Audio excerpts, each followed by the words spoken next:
Sejak kapan Nabi Isa itu wafat gitu loh. Makanya saya bilang tuh cepetan ganti ya. Awas kalau nggak diganti loh. Nah, tapi kalau Anda menanyakan kepada saya, apakah saya sepakat bahwa Yesus dan Nabi Isa ini berbeda? Saya tidak sepakat. Saya katakan bahwa Nabi Isa dengan Yesus adalah orang yang sama. Diceritakan sejarahnya melalui dua kitab dengan versi yang berbeda. Jelas ya? Shalom, salam damai sejahtera bagi kita semuanya. Kembali berjumpa dengan saya, Pastor Daud Timotius Tampu Bolon.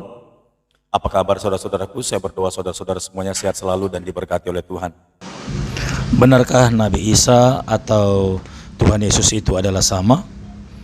Ya, kalau menurut dari geografis ataupun sejarahnya, tentulah jauh berbeda.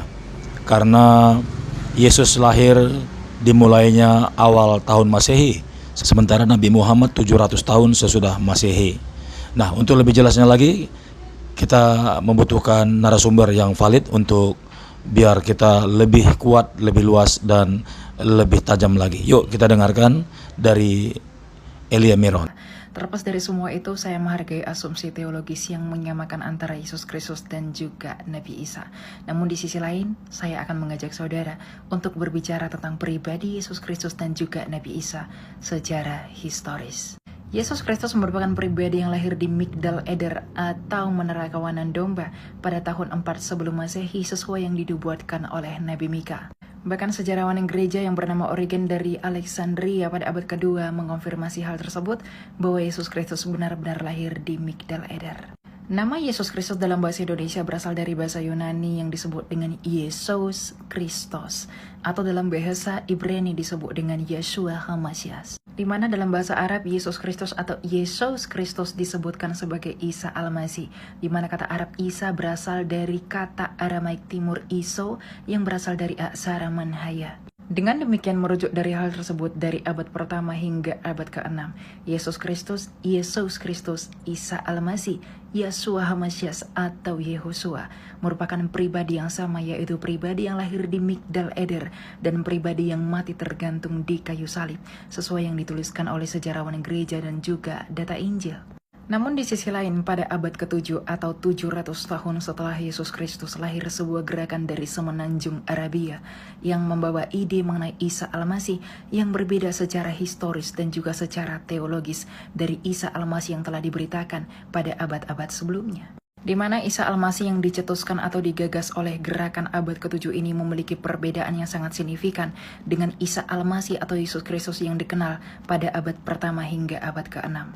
Di mana menurut versi abad ke-7 Isa Al-Masih lahir di bawah pohon kurma, lahir dari seorang Miriam yang merupakan saudara Musa, dan Isa Al-Masih yang digagas juga merupakan Isa Al-Masih yang hidup sejaman dengan Musa, hidup sejaman dengan Daud, dan ketika lahir ia dapat berbicara. Di mana cerita-cerita mengenai Isa Al-Masih abad ke-7 tersebut tidak pernah dicatatkan dalam sejarah atau juga data Injil dari abad pertama hingga abad ke-6 atau 600 tahun sebelumnya. Dan yang paling penting, gerakan abad ke-7 yang lahir dari semenanjung Arabia menyatakan bahwa Isa Al-Masih tidaklah mati di kayu salib, namun diserupakan. Sedangkan fakta sejarah 600 tahun sebelumnya menyatakan bahwa Yesus Kristus tergantung di kayu salib, sebagaimana yang dicatatkan oleh sejarawan Yahudi Flavius Josephus pada abad pertama.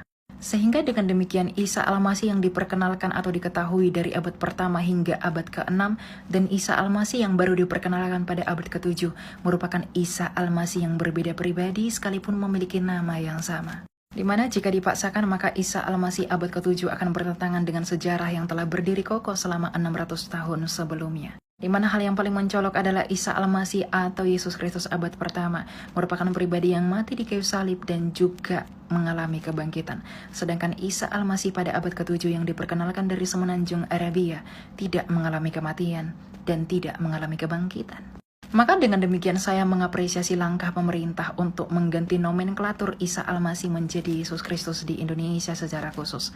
Karena memang secara historis dan juga secara teologis, yang mati dan juga naik ke sorga itu adalah pribadi Yesus Kristus atau Isa Al-Masih yang dikenal pada abad mula-mula yakni abad pertama hingga abad ke-6. Di mana hal ini dapat menjadi angin segar sekaligus pertanda baik bagi mereka yang selalu memperdebatkan atau selalu menyamakan antara Yesus Kristus abad pertama dan juga Isa Al-Masih pada abad ke-7. Tentu kami sebagai orang Kristen menghargai perbedaan dan juga asumsi teologis keimanan masing-masing. Namun keimanan kekristenan merupakan keimanan yang terkonfirmasi oleh fakta sejarah. Tuhan memberkati dan salam damai. Makanya ketika saya mengatakan Yesus dan Isa itu berbeda, justru karena saya menghormati iman mereka. Biar mereka itu bertanggung jawab atas histori yang ada di dalam kitab suci mereka. Kalau disama-samain, ya secara metodologi ya pasti gagal lah. Soalnya bukti historisitas Kristus itu lebih dalam dan lebih banyak. Jadi memang harus berbeda, tidak sama. Karena kita dengan mereka itu tidak sama. Kita itu Abrahamik itu ada 3. Ada Kristen, ada Yahudi, dan ada Samaritan. Bagi kita, mereka itu tidak termasuk Abrahamik, iman Abraham.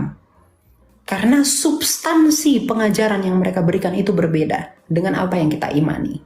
Begitu. Jadi ya udah, berbeda saja. Memang harus begitu. Jangan kamu sama-samakan. Iya, baiklah saudara-saudaraku yang diberkati oleh Tuhan, kita tetap semangat saudara-saudaraku dan tetap percaya bahwa Yesus adalah Tuhan dan Juru Selamat kita. Dia adalah penolong pribadi yang besar. Tidak ada Allah seperti Dia. Sampai jumpa di video berikutnya. Tuhan Yesus memberkati. Shalom.